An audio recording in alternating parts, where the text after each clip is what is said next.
নেটফ্লিক্সে রিলিজ হয়েছে science fiction web series human vapour, যেটি 1960 সালে এই নামেই এক সিনেমা রিলিজ হয়েছিল, সেটা থেকেই অ্যাডপ্ট করা। এই সিরিজে মোট 50 থেকে 1 ঘন্টা করে 8টি এপিসোড আছে, যার প্রথম এপিসোডের মধ্যেই এক দুর্দান্ত সিন আছে ও সেখান থেকেই সিরিজ দেখার একটা আগ্রহ তৈরি হয়ে যাবে। এছাড়া সিরিজে আপনি কিছু টুইস্টও দেখতে পাবেন, আর এখানে ক্রাইমের সঙ্গে থ্রিল ভাবও আছে। তবে মধ্যিখানের কিছু এপিসোডে স্লো ভাব আছে, কিছু ব্যাকগ্রাউন্ড স্টোরির ক্ষেত্রে সেটা দেখা যাবে। তবে সিরিজের কাহিনী ভালো, তাই সিরিজটা ভালো লাগবে। এইবার এই সিরিজে কি আছে তা হালকা করে জেনে নেওয়া যাক। এক জার্নালিস্ট কিয়োকোকে টিভিতে ইন্টারভিউ দেওয়ার সময় এক মন্ত্রীর শরীরে ধোঁয়া ঢুকে পড়ে ও সে হাওয়াতে ওড়ে আর ফেটে যায়। এই কেসের দায়িত্ব দেওয়া হয় কেনজিকে, যে 3 মাস সাসপেন্ড ছিল। এই কিয়োকো কেনজির গার্লফ্রেন্ড ছিল, কিন্তু কিয়োকো এক কেসের ইনফরমেশন লিক করে দেয়, যার ফলে কেনজি সাসপেন্ড হয়ে পড়ে। এরপর দুজনের মধ্যে ছাড়াছাড়ি হয়ে যায়।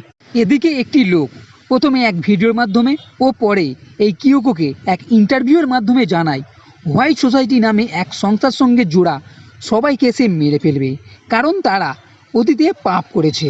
এইবার কিয়োকো ও কেনজি আলাদা আলাদাভাবে এই সোসাইটি সম্বন্ধে তদন্ত শুরু করে। জানতে পারে 26 বছর আগের এক ঘটনার কথা। তখন এক উল্কাপিণ্ড পড়েছিল।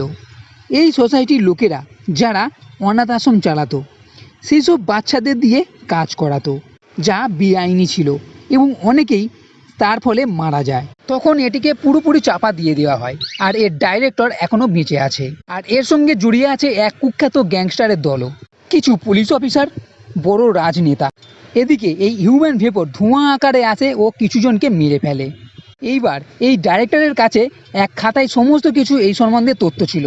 সে কিয়োকোকে এই সবে কিছু জানাতে চেয়েছিল, কিন্তু এই গ্যাংস্টারের লোকেরা তাকে মেরে ফেলে। এদিকে 2 ইউটিউবার আছে, কাহো ও ফুজিতা, যারা এই হিউম্যান ভেপরের আসল রহস্য খুঁজে বার করে। তারা এক বন্ধ জায়গায় যায়, সেখানে দেখতে পারে এই হিউম্যান ভেপর এক মূর্তির আকারে আছে এবং এক মিউজিক চালু হলে সে মানুষ হয়ে যায়। তখন তাকে যে আদেশ করবে সে সেই কথা শুনতে শুরু করবে। তাকে দিয়ে যা খুশি কাজ করানো যেতে পারে, মানে তাকে দিয়ে অন্য কেউ কাজ করাচ্ছে। তো সে কে? এই হিউম্যান ভেপরের সঙ্গে তার কি সম্পর্ক, আর এই সোসাইটির মাথায় কে আছে? এই সিরিজের পুরো ঘটনা তো বলবো না, কারণ আপনি তাহলে কি দেখবেন। এই সিরিজটা হিন্দি ডাবের সঙ্গে আছে, তাই নেটফ্লিক্সে গিয়ে দেখে নিতে পারেন।